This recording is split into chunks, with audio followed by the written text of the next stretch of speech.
এই নামটি উচ্চারণ করতে হলে তারেক রহমানের উজু করে নামটি উচ্চারণ।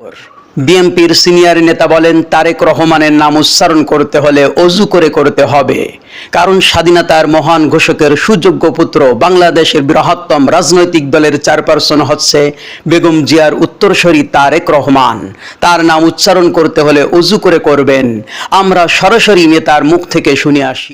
এই নামটি উচ্চারণ করতে হলে তারেক রহমানের উজু করে নামটি উচ্চারণ করবেন, কারণ স্বাধীনতার মহান ঘোষকের সুযোগ্য পুত্র বাংলাদেশের বৃহত্তম রাজনৈতিক দলের চেয়ারপারসন হচ্ছে বেগম শহীদ প্রেসিডেন্ট জিয়ার উত্তরসূরি তারেক রহমান। তার নামটি উচ্চারণ করতে হলে উজু করে করবেন। বিএনপির বিরুদ্ধে কোনো কথা বলতে হলে সাবধানের সাথে উজু করে বলতে হবে। সকল দলের নেতাদেরকে সাবধান করলেন বিএনপির উলামা দলের একজন নেতা। তিনি আরো বলেন, চরমুনায় তোমার দাঁত দুইটা ভেঙেছে আমলিগে, প্রয়োজন হলে আমরা বাকিগুলো ভেঙে দিব। তুমি আমাদের নেতার বিরুদ্ধে এই ধরনের অস্থির বক্তব্য দিবা?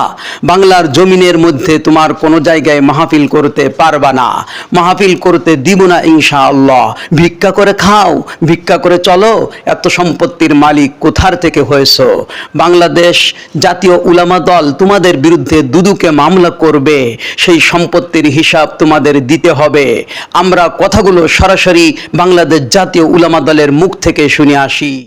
কোনো কথাবার্তা বলতে হলে সাবধানের সাথে অজু করে কথা বলবে। সরমরায় তোমার দাঁত দুইটা ভাঙছে আমলিকে, প্রয়োজন যদি আমরা বাকিগুলো বেরিয়ে দেবো তোমাকে। তুমি আমাদের নেতার বিরুদ্ধে এই ধরনের অস্থির বক্তব্য দিবা, বাংলার জমিনে তুমি কোথাও কোনো জায়গার মধ্যে মাহফিল করতে পারবে না, তোমাকে মাহফিল করতে দেব না ইনশাআল্লাহ। ভিক্ষা করে খাও, ভিক্ষা করে চলাও। এত সম্পত্তির মালিক কোথায় থেকে হয়েছে? বাংলাদেশ জাতীয় উলামা দল তোমাদের বিরুদ্ধে দুদকে মামলা করবে, সেই সম্পত্তির হিসাব তোমাদেরকে দিতে হবে।